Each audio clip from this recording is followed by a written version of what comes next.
With so many content options out there, what do you put on your screens? Well, as we always stress, it depends on your audience's interest. That's the first and primary thing. But even if you don't have the time or bandwidth to survey your audience, you can be pretty sure that they'll care about things like weather, breaking news, and other sort of timely topics. One easy way to get these things up on screens is by using digital signage content feeds or content subscriptions. And to talk about that with me today, I am here with Fanette Ronjat, professional services consultant for Visix. Hi, Fanette. How are you? Hi, Derek. I'm great. Thank you. Thanks for having me. Thank you for coming on. And of course, thank you everybody out there for listening to this episode of Digital Signage Done Right. Don't forget you can subscribe to the podcast and you can follow along with a full transcript of the conversation we're about to have on the Visix website under resources and podcasts. Plus, lots of helpful links there as well. And if you're a big fan of the podcast, you might pop over to IMDb and look up our entry there and give us a review or a rating. Whether you're using digital signage or not, our podcast gives you practical tips for communications and content to better engage your audience. I'm Derek DeWitt. Welcome to Digital Signage Done Right. Okay, so just to start off with the basics, what are digital signage content feeds, or as Visix calls them, content subscriptions? What is this? Great question. So basically, those are feeds of ready-made content that someone else has made for you. So they already follow all the best practices for text, images, sizing for screens. And instead of you having to create messages with this information, you just schedule the feed and it updates automatically. Okay, that sounds really easy. But okay, you say schedule the feed. What does that mean? So you basically treat the feed as a regular message. You schedule it into the rotation in your playlist. So each feed is just a simple URL that you point to. You just make sure you're choosing the one with the aspect ratio that fits your layout or your message zone.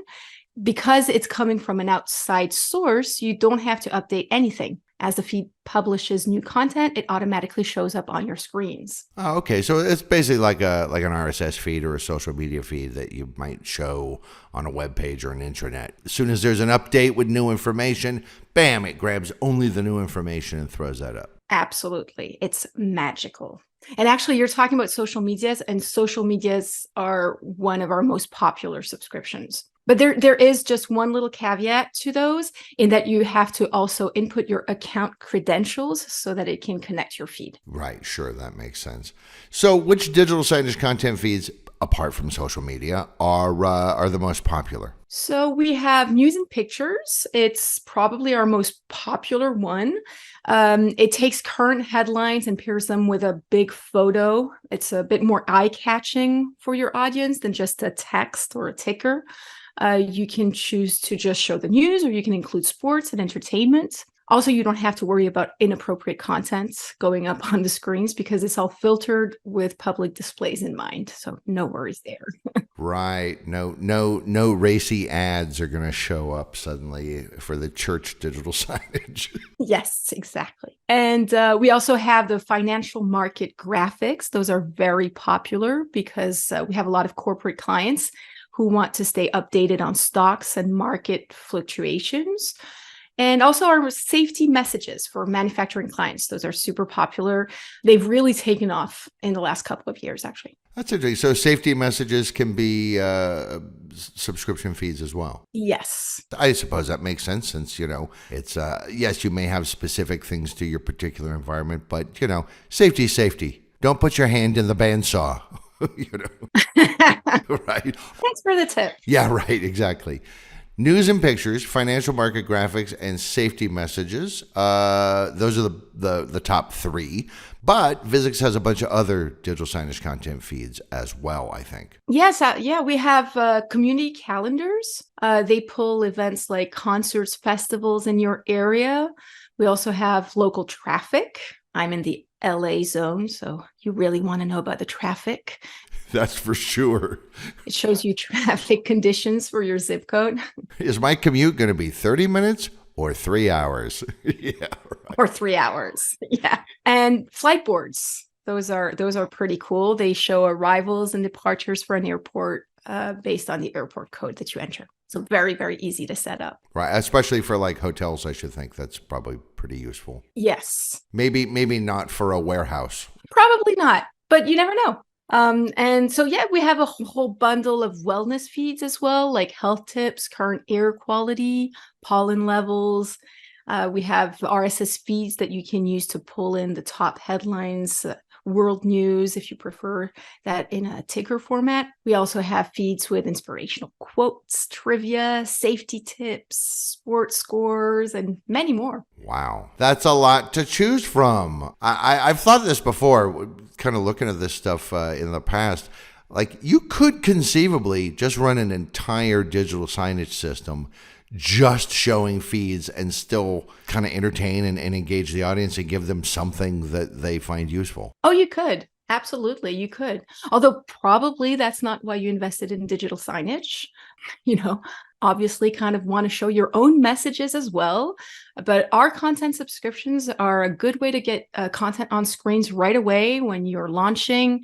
And then you can start adding your own messages as you fine-tune your content strategy and designs. But I mean, even after you get your own content set up, content feeds can add a lot of value. Yeah, I've always thought that was a quite valid argument.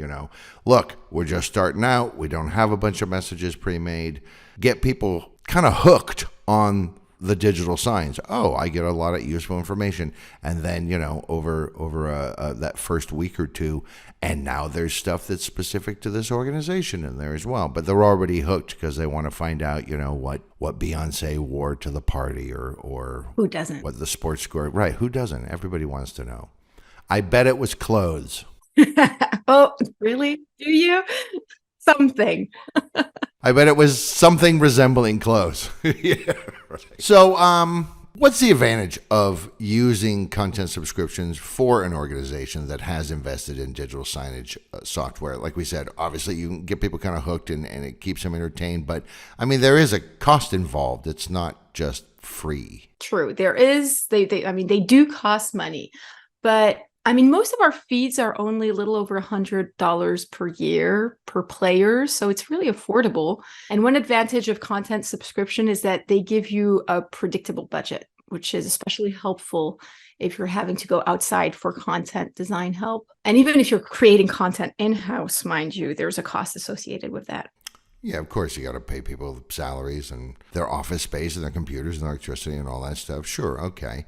All right, so money makes sense. I assume there's kind of a little bit more intangible benefits as well to using content feeds. Right. So like we already mentioned, there's getting content up quickly when you first get the system. It's cost effective. And another big benefit of content subscriptions is that you can get good quality content for the basics, like news, social media, and then put your own designers on custom content that are specific to your brand or your organization. Right. Or if you don't have a designer in-house, these digital signage content feeds really do have professionally designed visuals and animations. And, if you've got a small organization or, maybe you've got a designer and that designer just started out or is tasked with a whole bunch of other things that they have to do as well. Maybe they don't have the time or the bandwidth to do that kind of high quality stuff. This stuff's already high quality. Yeah. And also, as I mentioned, they automatically update. So there's always going to be something fresh, engaging on your screens. And that's really what you want to engage your audience. And also, like we talked before in another podcast, automating as much of your content as possible is a huge time saver for digital signage managers. Yeah, for sure. So, okay, so we decided the title of this episode is going to be Digital Signage Content Feeds for Higher Engagement. How do they increase engagement? Well, the best way to increase engagement is to show something new and relevant to your audience. If it's always the same old, then people are going to get bored and they won't be engaged anymore. Right. As I always say, they've got the entire internet available on their phone. So right. So why look up? Right. Your stuff needs to be more interesting or relevant or better looking than what they can just access by walking down the corridor on their phone and bumping into people. Right. And you're mentioning phones, so they know what they're interested in. So the second point is going to be the topic of your subscriptions. You want to make sure that you're matching what your people are most interested in. So is it going to be news, traffic, social media, health tips? You know your audience. I hope. I would hope. And also you can use all of these as attractors to draw more eyes to your screens. Yeah, I think that's a very, very important point, because like we said, people get used to it, or there's a nice professional picture and they go, "Ooh, what's that?" And there's a decent chance that they're going to see the next message in the playlist, and that happens to be about, hey, HR benefits. Oh, right. So, I glanced over because, hey, it's 4:00 and I know I'm going to have to commute home. What's the traffic? Oh, good thing I looked at that digital sign, because now I am also reminded that I have to get on the stick and walk down to HR and sign that form. Exactly. I mean, unfortunately, a lot of our clients are struggling with adding new content on a regular basis, and I can't blame them, especially if there's no in-house creative team. So a lot of them have a current event schedule, but the rest of the messages may run for weeks or months, and that is going to lose viewers. So content subscriptions are always updating. You're drawing in more viewers and hopefully increasing engagement with all of your messages. Yeah, that's true. I mean, we always say this, and I know some of you listening out there, clients are guilty of this. People leaving up stale stuff. It's just, even if it's still relevant, it's like, no, seriously, here's what your benefits package includes. Or here are safety messages, don't put your hand to the bandsaw, is always going to be relevant. And yet, simply just changing up the look of it sometimes is enough to make people go, oh, yeah, that's right. Because we get used to things really easily and things just fade into the background. I think especially these days, because we have our phones and we're just kind of bathed in this information-rich environment. So, novelty is everything for us nowadays. Mm-hmm. Okay, so I've been given a budget for a bunch of these feeds. What should I be thinking about when I'm selecting my content subscriptions? Well, like we already mentioned, all of our content should be tied to audience engagement. So first thing, you got to figure out what your viewers need and start there. And I think the content variety is important, like we've also been mentioning a lot. So you want a good mix of topics, but you don't want to barrage your audience with 20 content feeds, an event schedule, 10 of your own messages each day, all day. Now, our recommendation is to have 7 to 10 things showing in rotation on screens at one time. Right. That makes sense. I mean, you can have 20 or 30 things, but you should be day parting them to parcel them out to different times of the day or different days of the week and so on. So yeah, in a week, you're getting all 30 things out.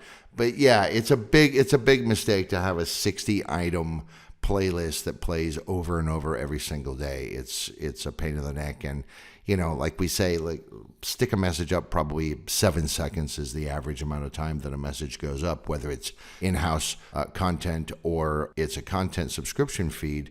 Nonetheless, I just caught the end of that and there are 60 things in there. Times that by 7 seconds. I'm not going to be standing in front of that sign waiting for that to come back around, Right. No, exactly. You want to think of your audience experience. They're not going to wait another 20 minutes to get back to that QR code so that they can register for the party or something. So once you have your content subscription, it's pretty much just plug and play. Wow, what a bunch of benefits. I know. Come on, everything has some kind of a downside or a challenge, right? So what are some of those challenges, let's say, to using content feeds? So obviously, one of the challenges is that the content feeds are generic. So they look amazing. They look really good, but they're not going to match your branding or your decor. Although for the social media option, you do get the option to match your branding. So that's a big perk of the social media. But it's really important for you to know that, and your content feeds might not be your thing if you want to match perfectly your branding at all times. Right. And for most places, I think it's not going to be a big deal. But, you're a 5-star hotel. You probably don't want unbranded content up on the screens. Or maybe you do. I don't know. Yeah, maybe you don't want it on all the screens, but maybe you might want to have a flight board on one of your screens. You do have the option for different layouts and different colors.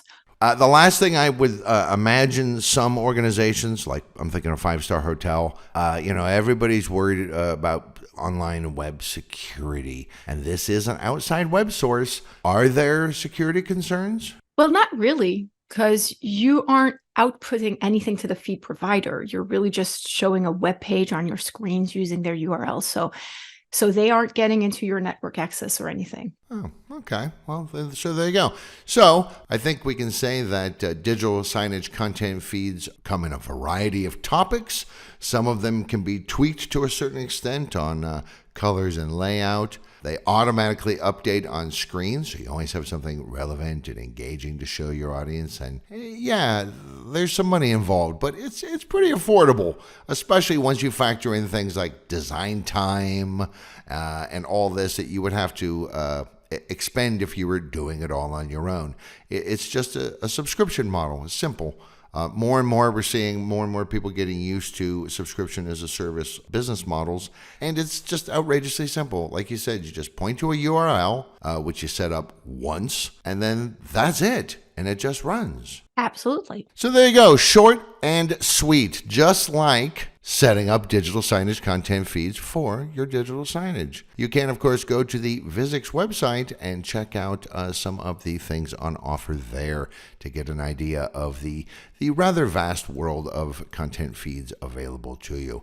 I'd like to thank all of you for listening to this episode of the podcast. And, of course, I'd like to thank Fanette Ronjat, professional services consultant for Visix, for chatting with me today about digital signage content feeds. Thanks, Fanette. Always great to talk to you. Always great talking to you too, Derek. All right. Be careful with those commutes. LA traffic can age a person. Deadly. Yes, deadly. That's exactly right. And as I mentioned at the top, please, everybody, don't forget that you can read a full transcript of the conversation we just had on the Visix website under podcasts and, this episode. For more free stuff, head to resources on Visix.com for guides, videos, and more to help with your visual communications. Please subscribe and share, and contact us for information about our digital signage solutions.